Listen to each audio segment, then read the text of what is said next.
ये कहानी है बबली की, जो जॉनी जंगल में रोड पर फूल बेचती है और रात को वही फुटपाथ पर सो जाती है। नया साल आने वाला था, कोई विदेश जाने की प्लान कर रहा था तो कोई पिकनिक जाने की, और कुछ लोग अपने घर पर ही एक बड़ा पार्टी रखने का प्लान कर रहे थे। कड़ाके की ठंड पड़ रही थी।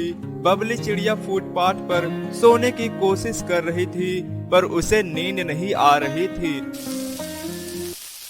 कितना ठंड है, हे भगवान, ये ठंडी कम थी क्या कि अब तो बारिश भी करवा रहा है। बहुत ठंड लग रही है, कंबल भी नहीं है मेरे पास। हे भगवान, कुछ तो दया कर। बबली की जिंदगी हमेशा से ऐसी नहीं थी। कभी वह भी एक खुशहाल जिंदगी जी रही थी। देखो प्यारी बबली, आज मैं तुम्हारे लिए बाजार से गोलगप्पे लाया हूँ। पापा, मेरा बहुत मन कर रहा था गोलगप्पे खाने का। आपको मेरी मन की बातें कैसे पता चल जाती है पापा? सिर्फ बबली के लिए लाए हैं गोलगप्पे, मेरे लिए नहीं लाए क्या? नहीं मेरी जान, तुम्हारे लिए भी लाया हूँ। बबली का एक खुशहाल परिवार था। अचानक एक दिन बबली की मम्मी की मौत हो गई। रामू अपनी बच्ची बबली के लिए एक माँ लाने की सोच रहा था और उसने दूसरी शादी कर ली। सौतेली माँ बबली को जरा सा भी पसंद नहीं करती थी।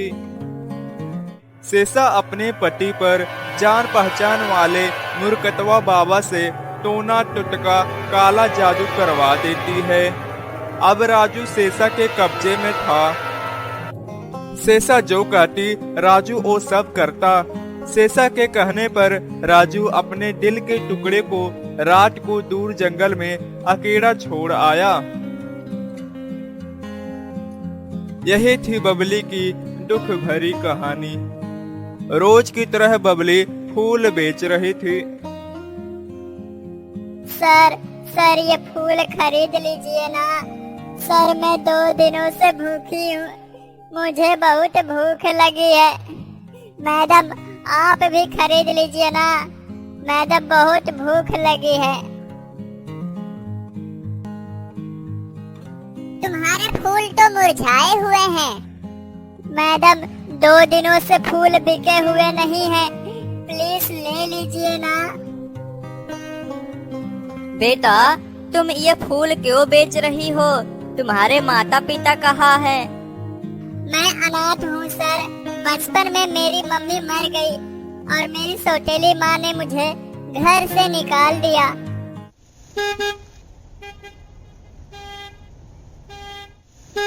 पीछे बहुत सारी गाड़ियाँ थी, सब हॉर्न बजाए जा रहे थे, इसीलिए संजू कार लेकर वहाँ से निकल गया।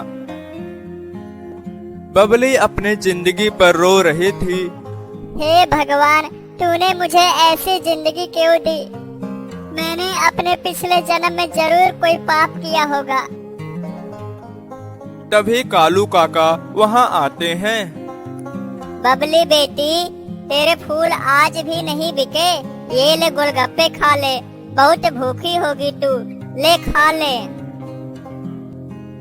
और इधर घर पर संजू बबली के बारे में सोच रहा था।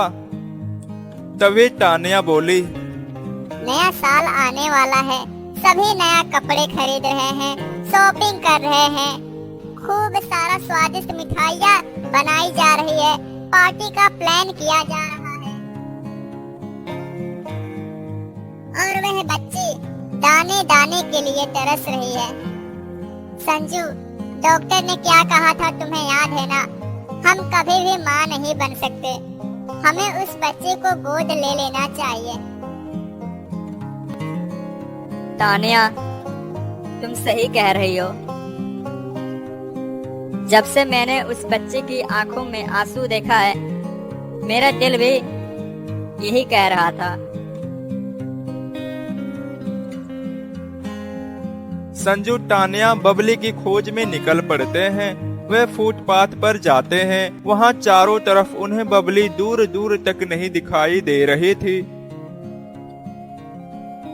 जरा सुनिए, क्या आपने छोटे से बच्चे जो फूल बेचा करती थी यहाँ पर उसे देखा है?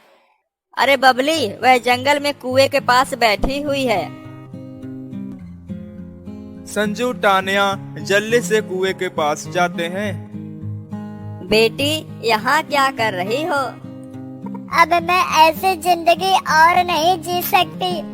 जा रही थी कुएं में डूबकर जान देने। टानिया बबली को गले से लगा लेती है और उसे कार में बैठाकर अपने घर ले जाती है। Happy new year friends. Sanju Tania ने इस नए साल पर किसी एक की मदद की।